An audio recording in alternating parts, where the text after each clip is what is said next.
صلی علی محمد وآل محمد.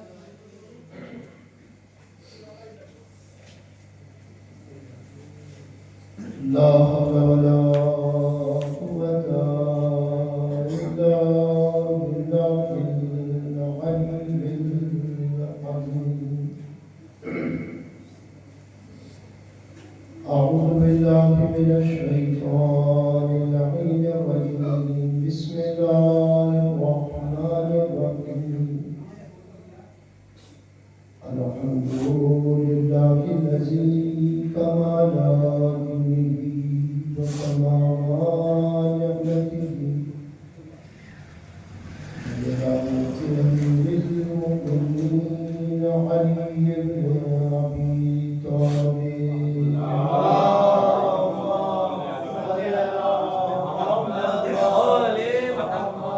الصلاة والسلام على صاحب الدين والإسلام والهدى والهدى والركن والسجود والقيام والشفقة والإكرام والوجود والبرهان والمحبة والإرحام والحق والبيان والكتاب والقرآن وسيدنا ونبينا وشفيعنا مولانا مولى الثقلين جد الحسن والحسين أبي القاسم محمد. اللهم صل على محمد وآل محمد وآله الطيبين الطاهرين المعصومين المظلومين المنتخبين المنتجبين الذين أذهب الله عنهم الرجس وطهرهم تطهيرا.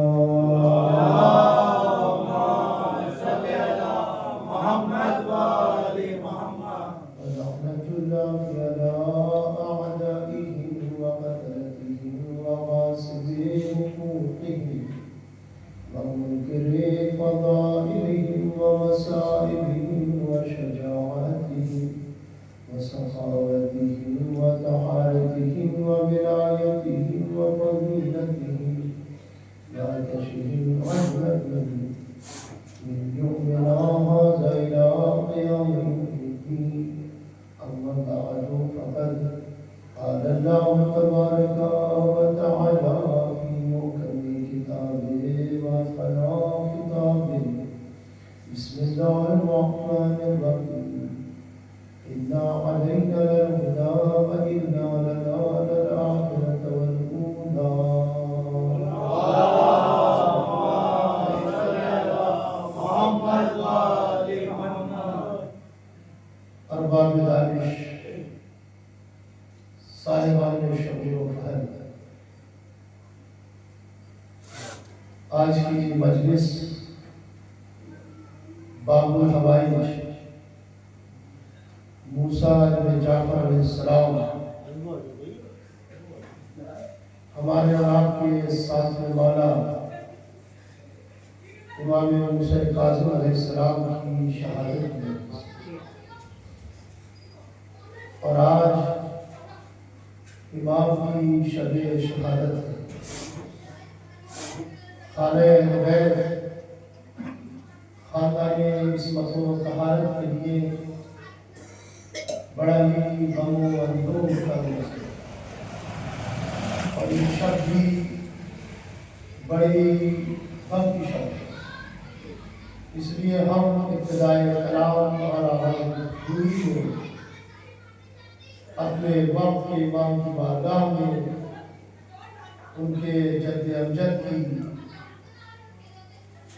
تعزیت پیش کرتا ہے. یقیناً محبان محمد و آل محمد کے لیے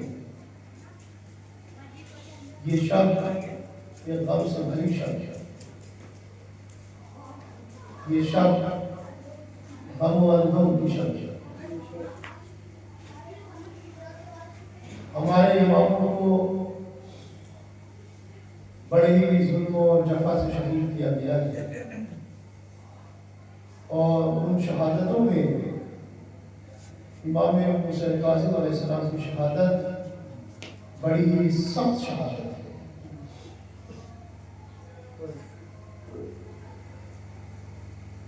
14 برس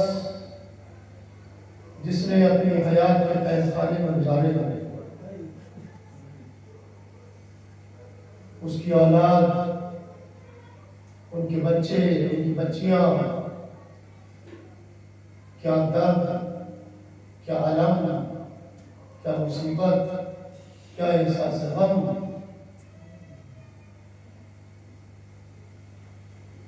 تو آج ہمارے ساتھ میں امام کی شب شہادت ہے۔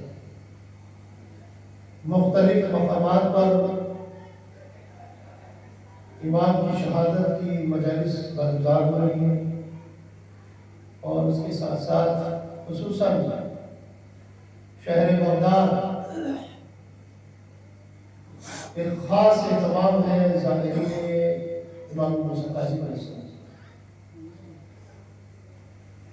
ہر فرد بشر کہ جو اس مقام سے نزدیک ہے یا اس ملک میں ہے، وہ کوشش کرتا ہے کہ آج کی شب بارگاہ امام حسین کاظم علیہ السلام میں مسند ہے، اور بہت سارے موضحہ دیہات سے آنے والے لوگ پیدل سفر کرتے ہیں، آج کی رات اپنے آپ کو کسی نہ کسی طریقے سے روضہ امام کاظم علیہ السلام تک پہنچاتے ہیں۔ تو بڑی غم کی شب ہے۔ ظاہر سی بات ہے، موسم سرد ہے، اس کو ملحوظ خاطر رکھتے ہوئے میں 2-3 باتیں آپ حضرات کی خدمت میں عرض کرتا ہوں، اور انشاءاللہ اپنی بات کو سمیٹ دیتا ہوں۔ میں نے جس آیت کریمہ کو عنوان سخن بنایا ہے، اس میں خالق کائنات صاف طور سے ارشاد فرما رہا ہے کہ ہدایت کی ذمہ داری ہماری ہے، اور دنیا اور آخرت کا اختیار بھی ہمارے ہاتھ میں ہے۔ ہدایت کی ذمہ داری بھی ہماری ہے، اور دنیا و آخرت کا اختیار بھی ہمارے ہاتھ میں ہے۔ لہٰذا جب اس نے ہدایت کی ذمہ داری لی تو اس نے ہادیان برحق کا اہتمام کیا، اس نے ہادیان برحق کا انتظام کیا۔ وہ ہادی اگر ہمارے اور آپ کے جیسا بنا دیتا کہ جس کے پاس ملک عصمت نہ ہوتا تو اس میں امکان خطر تھا،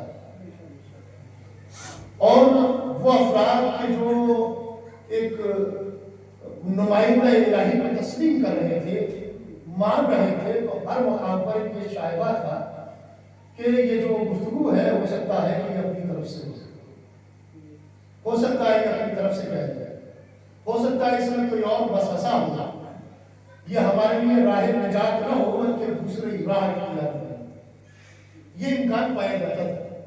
اس لیے خدا نے کہا ہم نے ہدایت کی ذمہ داری اپنے ہاتھ میں رکھی، اور ہم نے جنہیں ہادی بنا کے بھیجا، انہیں ملکہ عصمت دے کے بھیجا، انہیں معصوم بنا کے بھیجا۔ اب معصوم 14 معصومین کے علاوہ بھی معصوم ہے بھائی، 1,24,000 انبیاء معصوم ہیں، بی بی مریم معصوم ہے، فرشتے معصوم ہیں، ملائکہ معصوم ہیں۔ یہ الگ بات ہے کہ ہمارے سماج اور معاشرے میں آج عصمت انبیاء ہم کچھ سمجھتے ہی نہیں۔ انبیاء کیا ہے؟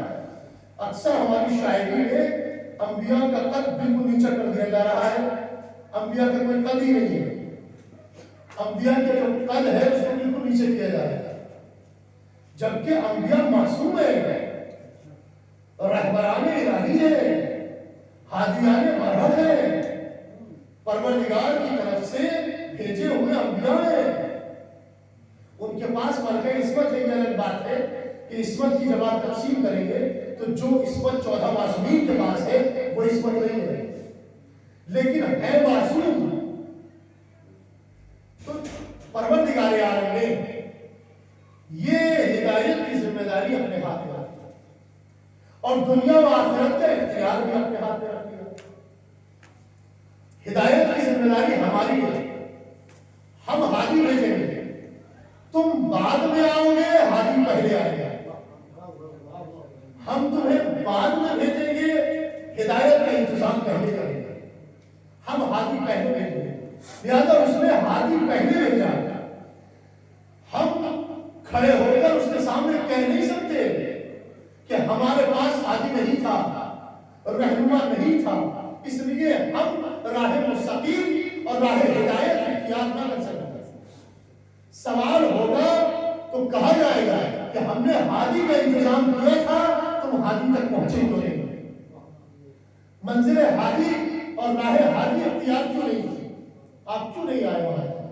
تو اللہ نے ہدایت کا انتظام اپنے پاس رکھا، اہتمام خود کیا کہ ہدایت کی ذمہ داری ہماری ہے، ہم ہادیان برات کو بھیجیں گے۔ اور اس نے 1,24,000 انبیاء کا انتظام ہماری ہدایت کے لیے پہلے کر دیا کہ یہ انبیاء ہیں تمہاری ہدایت کریں گے، یہ رسول ہیں تمہاری ہدایت کریں گے، یہ اولو العزم ہیں تمہاری ہدایت کریں گے، یہ ہادیان برحق ہیں تمہاری ہدایت کریں گے، یہ ہادیان برحق ہیں تمہاری ہدایت کریں گے، یہ رہبران الہی ہیں تمہاری ہدایت کریں گے۔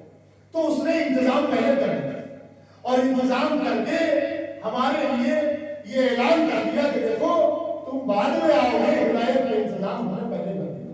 اب کل کھڑے ہو کے نہ کہنا کہ ہادی نہیں تھا، ہم اس لیے راہ نجات تک نہ آ سکے، ہم راہ مستقیم تک نہ پہنچ سکے، ہم صراط مستقیم تک نہ آ سکے۔ ہدایت کا انتظام پہلے کر دیا۔ تو آدم اور بشر بن کے آ رہے ہیں، ابراہیم آ رہے ہیں، نوح آ رہے ہیں، موسیٰ آ رہے ہیں، عیسیٰ آ رہے ہیں، اور یہ سارے ہدایت کے سلسلے اپنے اپنے مقام کے اعتبار سے، اپنے اپنی منزل کے اعتبار سے، اپنے اپنے عصر اور دہر و زمانے کے اعتبار سے ہدایت کرتے رہے۔ ہدایت یہ الگ بات ہے کہ سختیوں، مظالموں اور مسائلوں کا سامنا کیا، لیکن ایک قدم بھی ہدایت سے پیچھے نہ ہٹے۔ اس لیے پروردگار عالم نے انہیں ملکہ عصمت دے کے بھیجا تھا۔ تو یہ ایک لمحے بھی ہدایت سے پیچھے نہ ہٹے، ہدایت کرتے رہے، اور منزل یہ آئی کہ اللہ نے اپنے آخری نبی کو بھیج دیا۔ اے میرے محمد، اب آپ جا رہے ہیں، ہدایت کا انتظام آپ کے حوالے ہے۔ آپ جائیں گے، لوگوں کے نفسوں کا تزکیہ کریں گے، آپ ہدایت کریں گے، آپ تعلیم دیں گے، یہ سارے کام میرے نبی آپ کے حوالے ہیں۔ لیکن اے میرے حبیب، آپ اس وقت تک آئیے گا نہیں کہ جب تک دنیا سے رخصت ہو کر، اس وقت تک آئیے گا نہیں جب تک اپنے جیسا تربیت یافتہ چھوڑ کر نہ جائے۔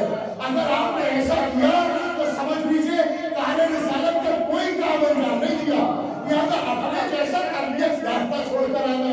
تو لہذا حضور اکرم نے اپنے جیسا تربیت یافتہ چھوڑنے کے لیے کسی حجرے میں بیٹھ کر، کسی روم میں بیٹھ کر، کسی اتاق میں بیٹھ کر، کسی کمرے میں بیٹھ کر اعلان نہیں کیا میں اپنے جیسا تربیت یافتہ چھوڑ کر جاؤں گا، تو کسی کمرے میں اعلان نہیں کروں گا، بلکہ کھلا میدان ہوگا، سوالات باقی ہوں گے،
چلتا رہے، قائم و دائم رہے۔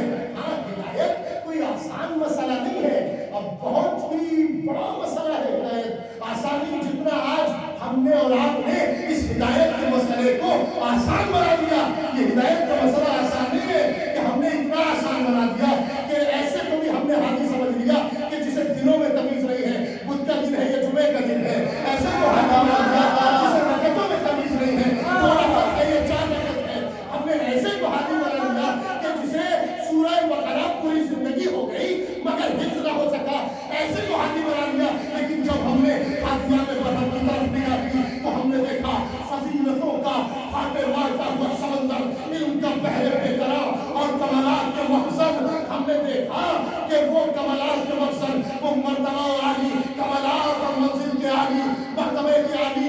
ارے حد تو یہ ہے کہ دنیا جب بہتی تو انہیں خدا ہی مانا اور کچھ نہ مانا۔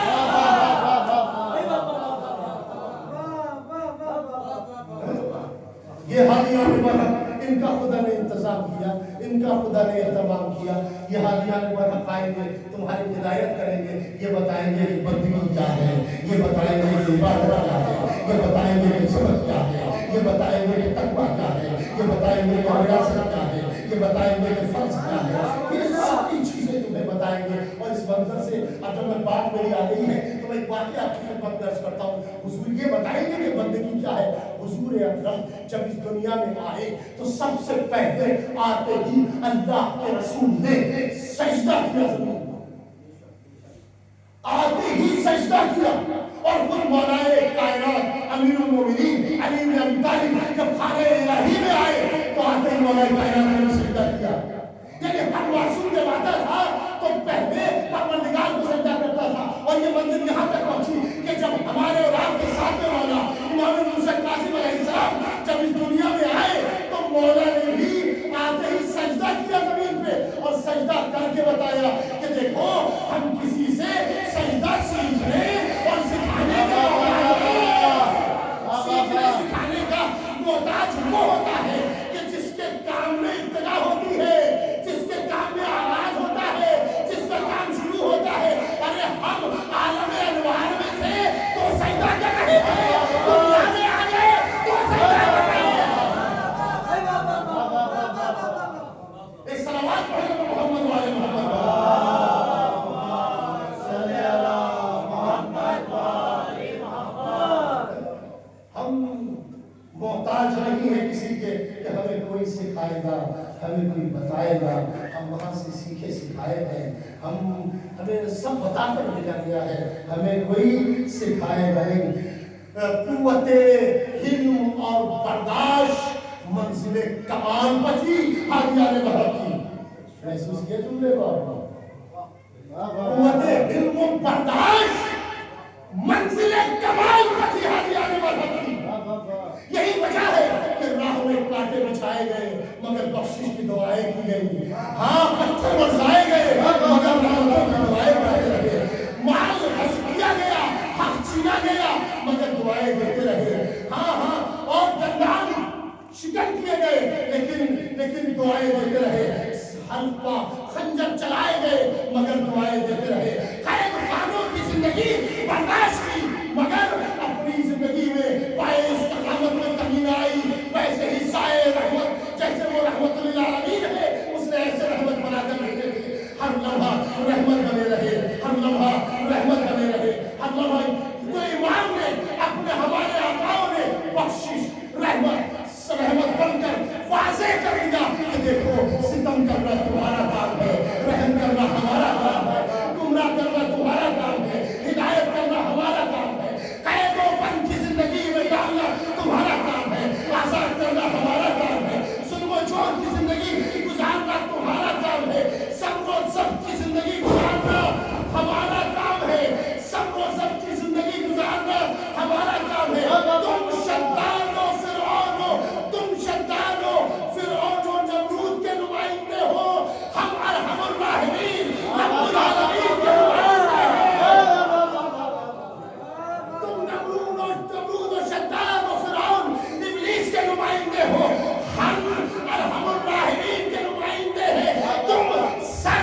انداز سے خالق کون و مکان نے اہتمام ہدایت فرمایا، اہتمام ہدایت کیا کہ یہ حامیہ نے بھٹکا رہے ہیں، یہ آپ کی ہدایت کریں گے، یہ آپ کے رہنما بن کر آ رہے ہیں، یہ آپ کی ہر قدم پر رہنمائی کریں گے۔ یہی وجہ ہے کہ جو تقوی ظالمین دہر بیٹھے تھے ان سے ان کا علم و کمالات منزل و مرتبہ برداشت نہیں ہوتا تھا، برداشت نہیں ہوتا تھا۔ کیوں؟ آپ کو دیکھ رہے ہیں امام موسیٰ کاظم علیہ السلام کا زمانہ جو ہے وہ بنی عباس کے سامنے ہے، اور بنی عباس آئے ہی آئے محمد کے نام پر تھے، تخت بیٹھے ہی محمد والے محمد کے نام پر تھے، تو ان کے لیے تو ضروری ہو گیا تھا اگر ہم نے راستہ چھوڑ دیا محمد والے محمد کے لیے تو ہم تو آئے ہی ان کے نام پر تخت پر ہے، تو کل ہمارے پاس نہ تخت رہے گا، نہ یہ حکومت رہے گی، نہ یہ اقتدار رہے گا، نہ یہ چاہو شوق رہے گا، یہ سب محمد والے محمد کے پاس چلا جائے گا۔ اسی لیے انہوں نے ہر قدم پر محمد والے محمد کے لیے ظلم روا رکھا، ہر قدم پر سختیاں، ہر قدم پر مصیبتیں، ہر قدم پر پریشانیاں، اور ہر حکومت یہ کوشش کر رہی تھی کہ میرا دامن داغدار نہ ہو سکے، میرے اوپر دھوکہ نہ آ سکے، ہم انہیں زہر دے دیں، ہم ان کے گلے پر خنجر چلا دیں، ہم ان کے سر پر ضربت مار دیں، ہم ان کو مصیبتوں میں ڈال دیں، ہم انہیں سختیوں میں ڈال دیں، مگر ہمارا اقتدار باقی رہ جائے، اس پہ دھپا نہ آئے، یہ داغدار نہ ہو۔ یہ حکومتوں کا انتظام تھا، مگر قدرت نے کچھ اور انتظام کر رکھا تھا۔ تم چاہو گے کہ تمہاری حکومتیں داغدار نہ ہو، تمہاری سلطنتیں داغدار نہ ہو، عصمتوں کو سختیوں میں بھی رکھو اور تمہاری حکومتیں داغدار نہ ہو، تمہاری حکومت پر کوئی دھپا نہ آئے۔ یہ تمہارا کام تھا کہ تم سوچ رہے تھے کہ اس میں پردہ ڈال دیں، پردہ ڈال دیں۔ خدا نے بھی شفیع شفق کی طرح، سرخی شفق کی طرح کہا تم جتنا اس خون کو دبانا چاہو گے ہم اس خون کو اتنا ابھار دیں گے، اس لیے کہ تمہارا اختیار صرف دنیا پر ہے، ان کا اختیار آسمانوں پر بھی ہے۔ یہ نمائندگان الہی ہے، ان کا اختیار صرف زمین پر نہیں ہے۔ اس لیے میرا مولا کہہ رہا تھا جو کچھ پوچھنا ہے پوچھ لو، ہم زمین سے زیادہ آسمان کے راستہ ہو جاتے ہیں، ہم زمین سے زیادہ آسمان کے راستوں ہو جاتے ہیں۔ ہم سے پوچھو، ہم سے سوال کرو۔ تو ہدایت کی ذمہ داری ہماری ہے۔ اس خالق کون و مکان نے ہدایت کا اہتمام کیا، اور ان عالیہ نے برحق میں ہمارے اور آپ کے ساتھ میں مولا امام موسیٰ کاظم علیہ السلام کی 55 برس کی حیات ہے، اور اس 55 برس کی حیات میں 14 برس کی حیات قید خانے کی، 14 برس کی حیات قید خانے کی۔ اور کس انداز سے امام نے بتایا کہ دیکھو ہم نمائندہ نہیں آئی، ہم پروردگار کی طرف سے بن کر آئے، پروردگار کی طرف سے۔ چھٹے امام سے شخص آ کے سوال کر رہا ہے، سوال و جواب دے رہا ہے۔ اسی اثنا میں دیکھا کہ اس گھر کا تمسیم شہزادہ بکری سے کہہ رہا ہے سجدہ کر، سجدہ کر، سجدہ کر۔ اس سوال کرنے والے نے کہہ دیا ہم نے تو یہی سنا ہے کہ معصوم رہو آپ سے دور ہوتا ہے، لیکن یہ کیا ہے آپ کے گھر کا بچہ جسے آپ کہتے ہیں کہ یہ معصوم ہے، امام ہوگا، امام ہے، یہ بکری کے ساتھ کے بکری سے کہہ رہا ہے سجدہ کر، سجدہ کر، سجدہ کر۔ کب خود جا کے بچے سے سوال کرو، خود جا کے بچے سے سوال کرو۔ اور پھر بچے سے سوال کیا تو بچہ کہہ رہا کہ دیکھو ہم تمہیں بتانے ہی کے لیے تو آئے ہیں کہ عبادتیں کرو۔ ارے جب ہم اس پر راضی نہیں ہیں کہ جانور سجدہ نہ کرے تو ہم اس پر راضی نہیں، اور اگر انسان بارگاہ الہی میں سجدہ نہ کرے تو ہم اس پر راضی کیسے ہوں گے؟ اس پر معصوم کیسے راضی ہے؟ اس پر نمائندگان الہی کیسے راضی ہے؟ جب ہم اس پہ راضی ہیں، جب اس پہ راضی ہیں۔ ایسے ہی عبادت و زہد و تقوی اور مسجد میں امام جعفر صادق علیہ السلام درس دے رہے ہیں۔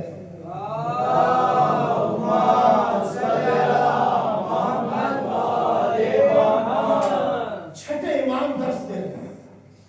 درس دیتے دیتے تاریخ کا ایک بڑا نام ہے امام اعظم۔ امام اعظم آ کے چھٹے امام سے کہہ رہے ہیں آپ کا فرزند، آپ کا بیٹا ایسے مقام پر عبادت کر رہا ہے کہ جہاں سے لوگوں کا گزر ہو رہا ہے، لوگ گزر رہے ہیں، ایسی جگہ پہ عبادت کر رہے ہیں۔ کیا ذوق ہو، کیا کہا جب میرے بیٹے کی نماز تمام ہو جائے تو میرے پاس آئے. اور جب نماز تمام ہوئی امام موسیٰ کاظم امام جعفر صادق علیہ السلام کے سامنے میرے لال ان کا کہنا یہ ہے کہ آپ ایسے مقام پر نماز پڑھ رہے تھے جہاں سے سب گزر رہے تھے کہ آپ کے خشوع و خضوع میں فرق نہیں آیا. کہا بابا میں اس خدا کی عبادت کر رہا تھا جس کے اور میرے درمیان کوئی گزر ہی نہیں سکتا. امام نے بتایا کہ جس کے اور میرے درمیان کوئی گزر ہی نہیں سکتا وہ اور ہے کہ جن کے کسی کے گزرنے سے خشوع و خضوع اور اخلاص مجروح ہو جاتا ہے. ہمارا اخلاص کسی کے گزرنے سے مجروح نہیں ہوتا. اگر مجروح ہوتا تو یہ تیر کیسے نکلتا کہ پتہ ہی نہ چلا پیر سے تیر نکل گیا. مطلب یہ ہے کہ ہمارا اخلاص مجروح نہیں ہوتا ہے, ہمارا اخلاص ذاتی نہیں ہوتا ہے. ہماری معرفت بہت اونچی ہے, بہت اونچی بلندی پہ ہے. اب اندازہ لگائے گا بس دو باتیں اور عرض کرتا ہوں اور میں نے سوچا تھا کہ میں دو ہی باتیں عرض کروں گا. بات میں سے جب بات پڑھتی ہے تو بات پرانی ہو جاتی ہے, لیکن میں بس دو باتیں عرض کرتا ہوں. علی بن یقین نام ہے نا بہت بڑا, علی بن یقین بہت بڑا نام. امام موسیٰ کاظم علیہ السلام کے چاہنے والے نوکر و خادمان امام موسیٰ کاظم علیہ السلام نے بہت بڑا نام علی بن یقین. علی بن یقین نے امام کو تحریر لکھی ہے, مولا مجھے وضو کا طریقہ بتائیے.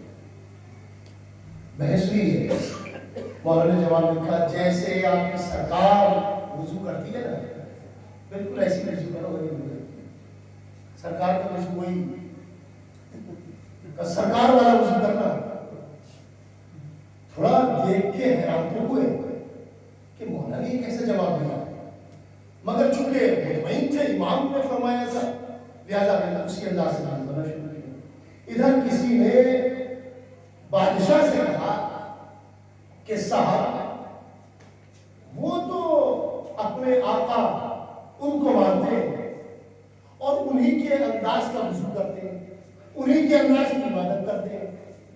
کہا ہم پردے کے پیچھے سے پردے کے عقب سے اس چیز کو دیکھیں اور ذل الہی آگے کھڑے ہوئے پردے کے پیچھے. اب جو وضو کرتے ہوئے دیکھا تو انداز سرکاری تھا, سرکاری والا انداز تھا. اب جو وضو کرتے ہوئے دیکھا تو وہ کہ جو دربار میں چغلی کرتے تھے, بادشاہ سے آگے کہتے تھے کہ ان کا انداز موسیٰ بن جعفر والا ہے, وہ خود شرمندہ ہے کہ یہ کیا ہو گیا. بادشاہ نے ان سے سخت لہجے میں گفتگو کی, تم میرے قریبی آدمی کو مجھ سے دور کرنا چاہتے تھے, دور کرنا چاہتے تھے. لہذا امام نے بتایا کہ دیکھو جسے ہم بچانا چاہیں اسے کوئی فنا نہیں کر سکتا. ارے جب کل کا موسیٰ, کل کا فرعون, کل کے موسیٰ کو فنا نہ کر سکا تو آج کا فرعون, آج کے موسیٰ کو کیا فنا کرا.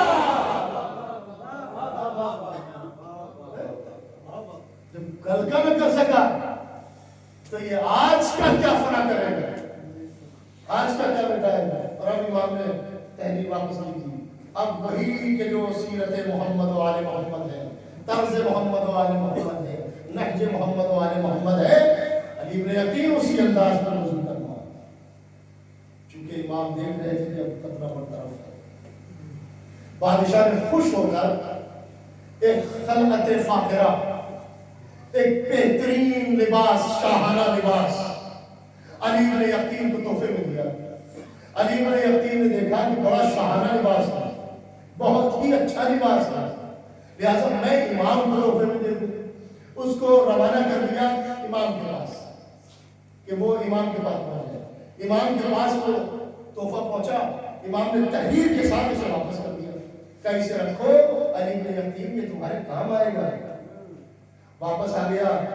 ذہن و دل و خیال و فکر میں سوچ رہے ہیں کہ مولا کو میں نے تحفہ دیا تھا, شاید میرے مولا کو پسند نہیں آیا, مولا نے قبول نہیں کیا, لیکن تحریر کے ساتھ ہے کہ تمہارے کام آئے گا. سمجھ رہے تھے کہ یہ راز امامت ہے, یہ کوئی منزلت ہے کہ جو مولا چاہتے ہیں, اس سے میں واقف نہیں. پھر کسی نے بادشاہ سے کہہ دیا کہ ایسا ہے وہ جو لباس فاخرہ، وہ جو بہترین لباس آپ نے علی بن یقین کو دیا تھا، علی بن یقین نے اپنے امام کو دے دیا ہے. آپ چاہے تو سوال کر لیں، وہ لباس نہ ملے گا. اور بادشاہ کو جیسے اس بات پہ یقین آیا، بلایا علی بن یقین، وہ جو فاخر لباس خلعت لباس ہم نے آپ کو دیا تھا، وہ لباس کہاں ہے؟ کب میرے گھر حجرے میں فلاں صندوق میں موجود ہے. کہا کسی سے منگایا گیا، کسی خادم کو حکم دیا کہ جاؤ میرے گھر سے یہ لباس لے کے آ جاؤ.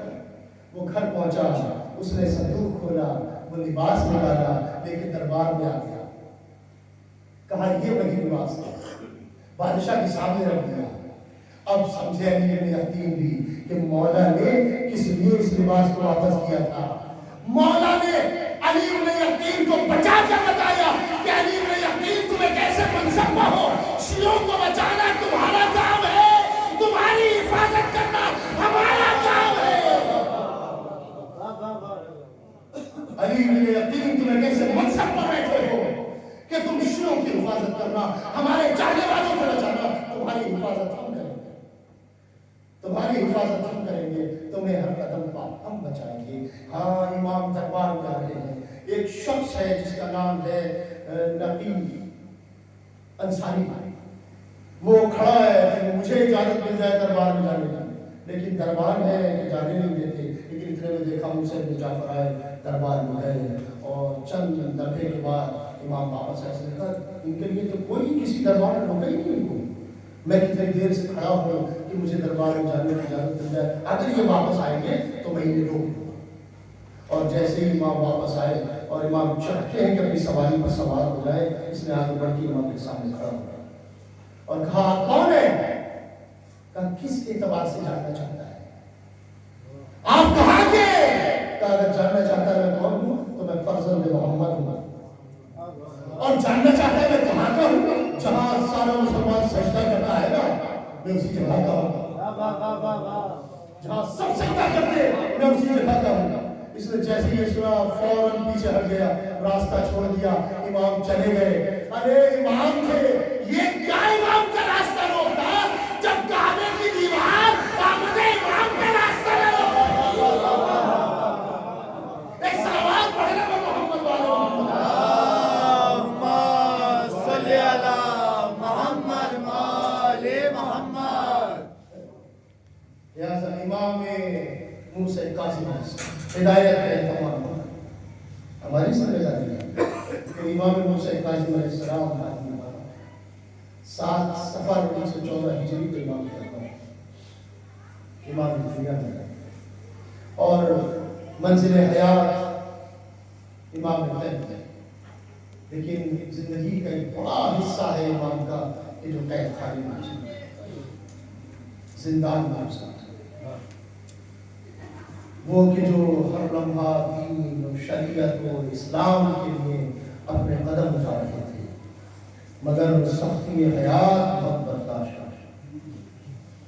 راہ میں کانٹے بچھائے جا رہے تھے. قید خانوں کو ان کے لیے سجایا جا رہا تھا، اور ایسے سجایا جاتا تھا. روایتیں کہتی ہیں کہ موسیٰ ابن جعفر علیہ السلام کا قید خانہ ایسا تھا کہ امام کھڑے ہو کے نماز نہیں پڑھ سکتے.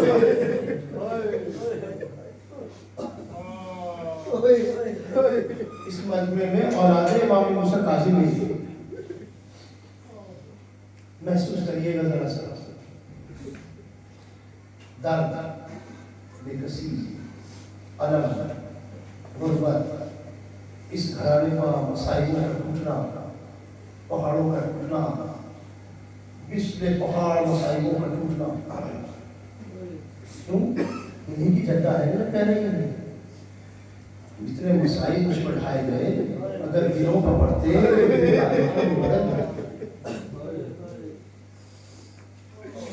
زندان کی سختیاں کئی ماہوں نے برداشت کی، لیکن ان زندان کی سختیوں میں کچھ ایسے بھی ہیں کہ جنہیں بڑی ہی سخت زندان ہیں. ان زندانوں میں ایک ہے میرے اور آپ کے چوتھے مولا امام زین العابدین علیہ السلام. امام زین العابدین کا ایسا سخت، آپ یہ سردی کے موسم میں بیٹھے ہیں، اسے دفعہ نہیں یہ دروازے کھلے ہوئے ہیں، چادریں بھی ہیں کچھ لوگوں کے پاس، جیکٹیں بھی پہنے ہوئے ہیں۔ آپ کا ہندوستان اتنا ٹھنڈا نہیں ہے، آپ کا صوبہ، آپ کا علاقہ خود اتنا ٹھنڈا نہیں ہے جتنا دمشق کا۔ شام میں بہت ٹھنڈ پڑتی ہے، ذرا سختی ہے امام زین العابدین کا اندازہ لگایا زندہ یہ دو دروازے کھلے ہوئے ہیں، آپ کو ٹھنڈ کا احساس ہو رہا ہے، مگر امام سجاد کیسے زندان میں تھے کہ رات کو کھلی ہوئی چھت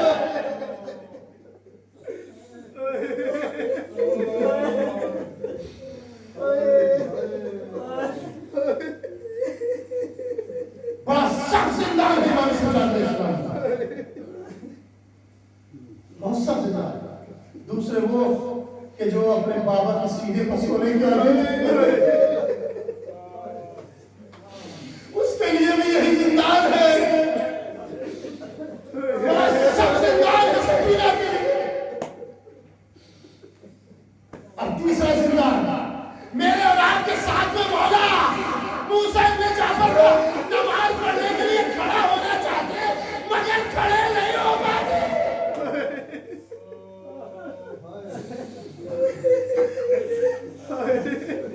امام کو کئی زندانوں میں رکھا گیا، بصرے میں رکھا گیا، اور جب امام بصرے پہنچے تو پہلے امام کو دربار میں بلایا گیا، اور جب امام کو دربار میں بلایا گیا تھا نا، جب امام کو دربار میں بلایا گیا تو اس کو شراب چل رہی تھی۔ میرے آقا جب دربار میں بلائے گئے تھے تو اس وقت شراب نوشی ہو رہی تھی، اور ایسے عالم میں امام کی توہین کرنے کے لیے امام کو دربار میں بلایا گیا کہ ہاتھوں میں جوڑوں کا مولا شراب نوشی ضرور ہے، آپ بھی دربار میں آئے ہیں مگر اے میرے ساتھ میں مولا آپ تنہا ہے، لیکن ذرا اس وقت کو یاد کریے جب میرا چوتھا مولا دربار میں تھا، ساتھ میں بے مقرر بھی تھا، مائیں اور بہنیں۔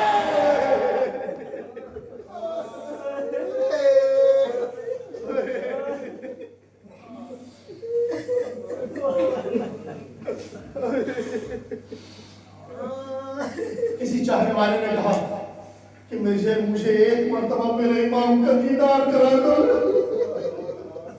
امام رضا کو پرسہ دیجئے، مولا رضا یزدار آپ کو آپ کے بابا کا پرسہ دے رہے ہیں۔ بی بی معصومہ ان کو پرسہ دیجئے، چھوٹی بچی تھی نا اس کو، جب بابا اس دنیا سے گئے بچیوں کو اپنے باپ کا انتظار بہت ہوتا ہے، بچیاں بابا کا انتظار بہت کرتی ہیں، بچیاں والد کا انتظار زیادہ کرتی ہیں۔ سوچئے معصومہ تم 14 برس وہ امام قید خانے میں بچی بابا کا انتظار، ارے میرے بابا ایک دن دوسری تیسری ہر عید گزر رہی ہے، میرا بابا۔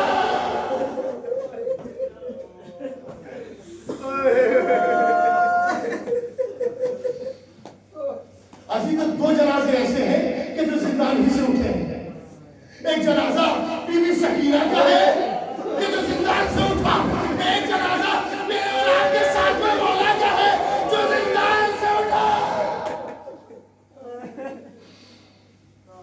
چاہنے والے نے کہا مجھے میرے آقا کا دیدار کرا دو، اجازت ملی ایک مقام سے دیکھنے کی اجازت ملی، دیکھو وہ زندان میں آپ کے مولا ہے۔ کہا مجھے کچھ نظر نہیں آ رہا ہے، وہاں تو مجھے ایسا محسوس ہو رہا ہے جیسے کچھ چادر پڑی ہے، جیسے کوئی چادر پڑی ہو۔ صدیق میں شاہی کہتا میں گیا، میں جب پہنچا تو دیکھا امام سجدے میں، میں نے اٹھانا چاہا امام اتنے لاغر ہو رہے تھے۔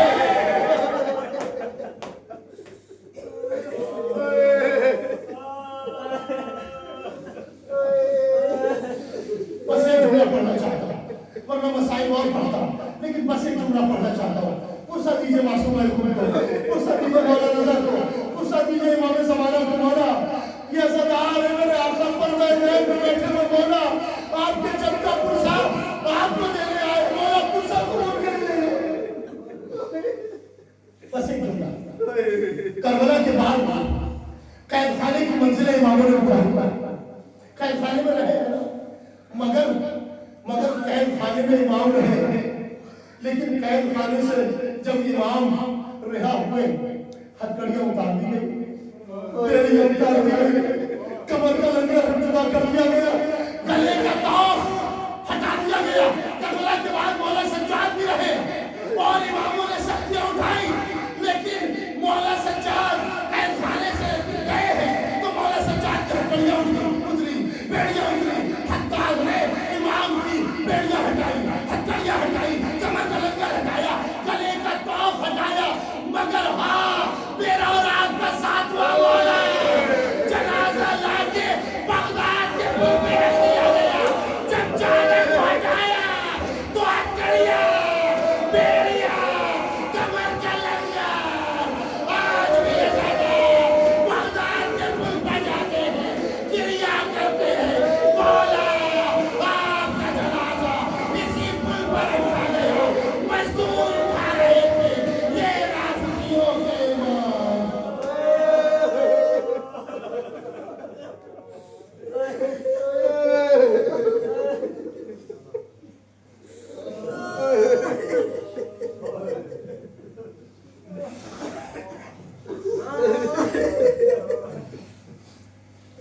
ماتم امام حسین جان